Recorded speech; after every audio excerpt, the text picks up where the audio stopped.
Let's get something out of the way. Prehistoric Europe was not a cozy place to live. You weren't dodging saber-toothed cats just to worry about whether your neighbor was planning to eat you.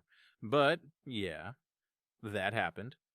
Because thousands of years before Game of Thrones made cannibalism a casual dinner topic, the Ice Age had its own real-life giants. And some of them weren't just competing with Neanderthals. They were hunting them, skinning them, cracking their bones open for marrow like some kind of paleo buffet. And no, this isn't ancient alien nonsense or some fringe conspiracy. We've got the bones, the cut marks, the burned remains, and the oh so charming evidence that these folks weren't picky eaters.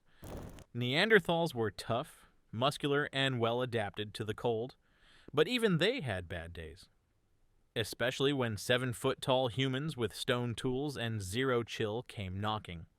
So grab your mammoth jerky and sharpen your flint knife, because today we're diving into one of the grimmest cold cases in human evolution. The time our ancient cousins might have been eaten by their bigger, badder relatives.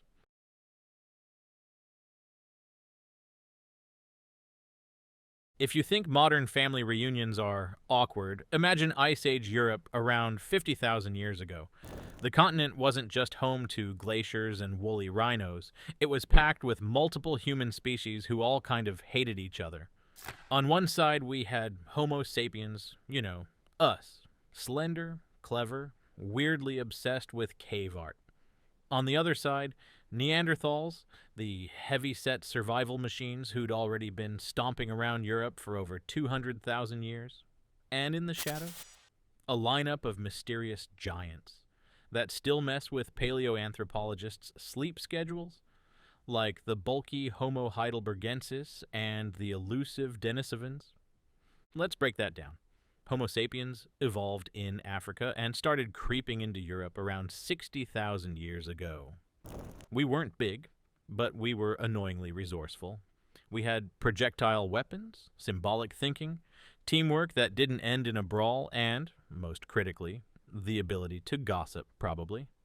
Neanderthals were the local tenants, thick-browed, broad-chested, cold-resistant, and surprisingly smart. These folks hunted mammoths with spears, made tools that could cut through hide, and even buried their dead. Basically, they were doing fine. Until we showed up. But lurking behind the Homo sapiens versus Neanderthal drama was a third act nobody asked for. Enter Homo heidelbergensis, a possible ancestor to both species, or maybe just that terrifying uncle who shows up uninvited. These people were huge. Some estimates suggest males stood over 6 feet tall with massive builds. They were the early architects of Europe's hunting toolkit and might have been stomping through the forests of Spain and Germany long before Neanderthals perfected their game. Then we have the Denisovans, known mostly from a pinky bone and a few teeth found in Siberia. They were more of a genetic whisper than a fossil jackpot. But here's where things get weird. Their molars were massive, as in that tooth doesn't fit in a normal human skull. Massive. Some researchers have even suggested they were larger bodied than both Neanderthals and sapiens, possibly literal giants compared to us. Meanwhile, climate chaos was making life miserable. The Ice Age was swinging between glacial and interglacial phases like a mood ring on fast forward. Forests turned into tundras, rivers froze solid, and prey animals kept migrating just out of reach. You know what that does? It forces human species into the same spaces, usually caves, because nothing says fun like sharing a shelter with your evolutionary rival. Competition got brutal. Prey was scarce. Territories overlapped. And when food runs out, humans tend to do what humans do best: get creative, get violent, or start looking at each other like walking stakes. So by the time all three of these hominins were rubbing elbows and maybe cracking skulls, it was a prehistoric pressure cooker. Neanderthals were trying to hang on to their turf, Homo sapiens were expanding like a bad roommate, and the giants, whoever they were, seemed to have left a trail of broken bones, chewed limbs, and possibly the first documented interspecies murder mystery.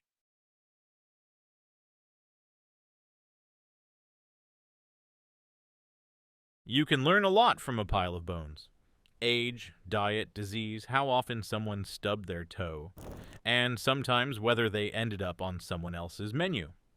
And when it comes to Neanderthals, the fossil record is basically one long episode of CSI Pleistocene. Because scattered across Europe in dark caves and ancient kill sites are bones that tell a disturbingly consistent story. Someone was carving up Neanderthals like they were part of the meal plan. Let's start in France, because even prehistoric cannibalism sounds fancier in French. At a site called Moula-Gurcy, paleoanthropologists uncovered 6 Neanderthal individuals who met a very bad end around 100,000 years ago. Their bones were cracked, chopped, and burned in ways that scream butchering. There were cut marks at joint sites, skulls opened like coconuts, and femurs split for marrow. This wasn't a quick scuffle or a symbolic funeral. This was processing, the same way they treated hunted animals found at the same site. Over in Spain, the El Cidrón cave gave us another grisly chapter. Here, remains of at least 12 Neanderthals, including kids, showed signs of having been cannibalized by other Neanderthals. Knife marks, smashed bones, and bones that looked like they'd been chewed on. The team even found evidence of brain removal. So, yikes. But before we paint Neanderthals as prehistoric Hannibal Lecters, let's get some context. These events may have happened during periods of extreme environmental stress, harsh winters, starvation, possibly even isolation. In other words, it might have been less about cravings and more about desperation. Some anthropologists argue it was nutritional cannibalism. Gruesome, yes, but not malevolent. Kind of like when the Andes plane crash survivors ate their teammates, only this time it was an Ice Age cave instead of a snowy mountain. Now here's where it gets spicy. Some of these butchered Neanderthal bones show signs of being worked on with tools typically associated with other hominin species. At Marillac, in France, fossil evidence suggests someone with a different lithic toolkit, maybe an early Homo sapiens, or another archaic human, had a hand in the Neanderthal buffet. The cuts are precise, almost practiced, and the style doesn't quite match Neanderthal butchering patterns seen elsewhere. So we're left with 2 equally disturbing options. Either Neanderthals were turning on each other in survival-driven cannibalism, or someone else, another human species, was actively hunting and eating them. There's also the issue of fire. Burn marks on some bones suggest roasting. Not accidental burns, but controlled fire use. That's right, someone was cooking Neanderthals. We're talking full-on, let's eat UG for dinner behavior. Whether this was for sustenance, ritual, or a combination of both is still up for debate.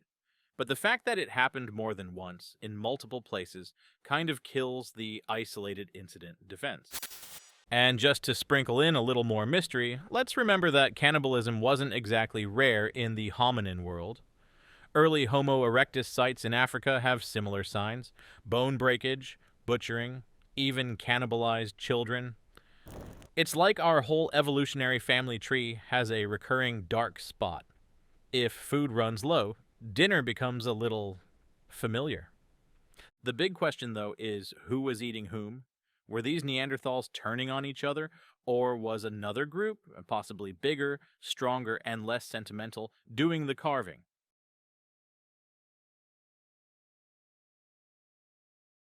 So let's talk about the giants.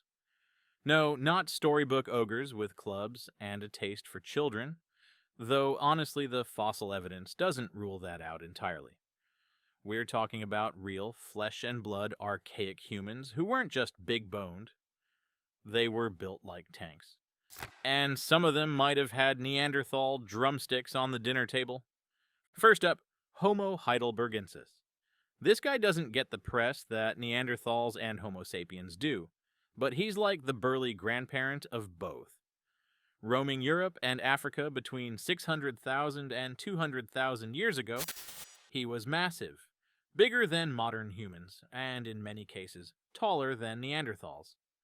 Estimates suggest some males stood well over 6 feet tall, with broad frames and thick limb bones built for serious physical punishment. Think rugby player meets survivalist. These folks had hefty skulls with prominent brow ridges and big, square jaws. Their brains were almost as big as ours, but their faces looked like someone tried to chisel them out of granite. They used spears, hunted big game, and clearly weren't squeamish. Some paleoanthropologists think that late surviving populations of H. heidelbergensis could have crossed paths with Neanderthals. And let's just say it might not have ended in a friendly cookout. Then there's the Denisovans. You might have heard of them as the shy cousins from the Altai Mountains who left us DNA but almost no bones. But the few fossils we do have? They're ridiculous. Like, what even is that molar? Ridiculous. One tooth from Denisova Cave is so massive, some researchers initially thought it belonged to a cave bear. Nope. Just a human. Kind of. Denisovan bones suggest a robust build, possibly even bigger than Neanderthals. The kind of people who wouldn't ask for directions, they'd just forge their own icy path through Siberia. We don't know what Denisovans looked like exactly, but their DNA is sprinkled across modern Melanesians, Aboriginal Australians, and some East Asian populations, implying they got around. And if size estimates based on bone and dental structure hold up, these were not folks you wanted to meet in a dark cave while holding a stick. Now things get weirder with the Red Deer Cave people. Found in China and dating to just 14,000 years ago, their skulls are a bizarre blend of primitive and modern. They had thick bones, heavy brow ridges, and oddly archaic features for such a late date. Some suggest they were a relic population of archaic humans. Others think they might have interbred with Denisovans. Either way, they looked more like early Homo than your average Ice Age human. And then we get to Dragon Man. Yep, that's an actual nickname scientists gave a skull found in Harbin, China. Technically dubbed Homo longi, this cranium is massive. The brain case is bigger than ours, the face is flatter than a Neanderthal's, and the jaw is built like a shovel. Dragon Man might represent a whole new species, and if his body matched his head, we're talking about a seriously intimidating human. So, could these giants have been the culprits behind Neanderthal cannibalism? Well, the timelines mostly overlap. Late surviving Homo heidelbergensis, or archaic hybrids, could have shared territory with Neanderthals in Europe. Denisovans likely interacted with them in Central and East Asia, and some of the bigger hominin fossils appear in regions with suspiciously chewed up Neanderthal remains. But this isn't just fossil gossip. There's also myth. Across Europe and Asia, stories persist about cannibalistic giants, ogres in caves, man-eaters in the mountains, ancient beings who lived before modern humans. It's tempting to dismiss that as folklore, but those stories started somewhere. Maybe, just maybe, they're distant echoes of a time when bigger humans did walk the earth, and when being smaller and slower meant winding up in someone else's stew.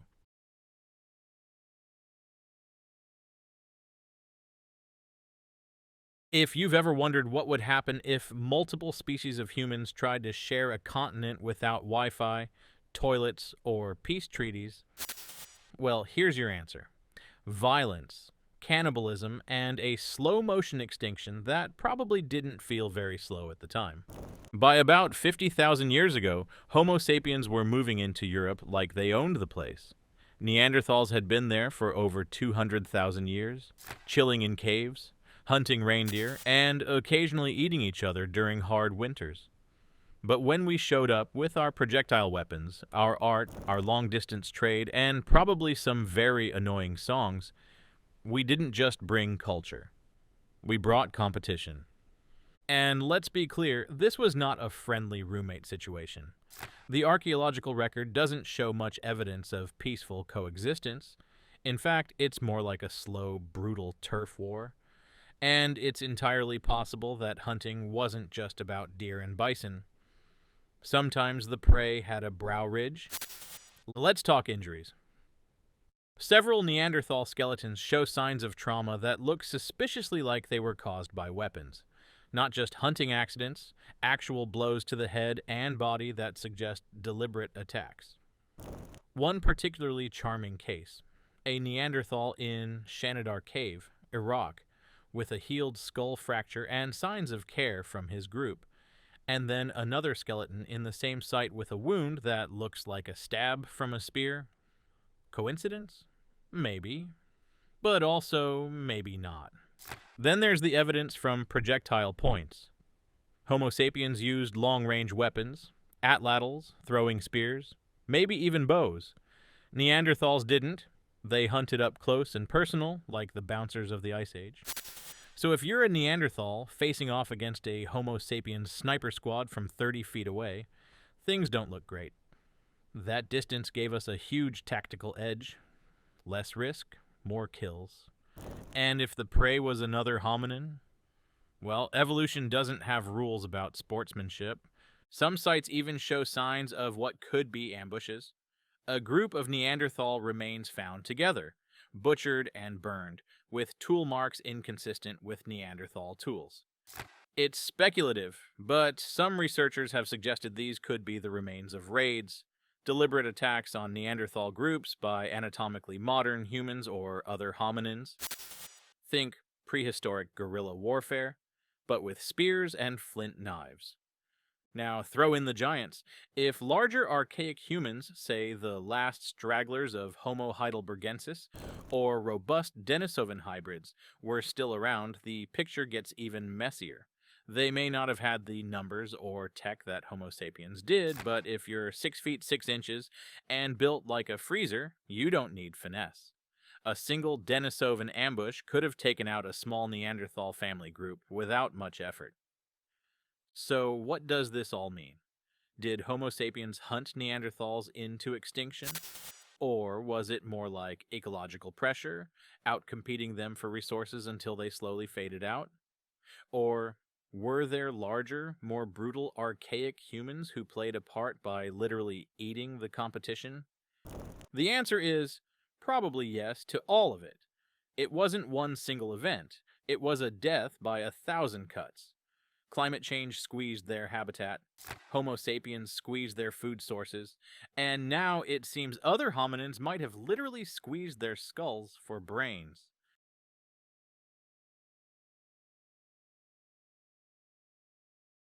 Okay, so the bones give us blood, fire, and cannibalism.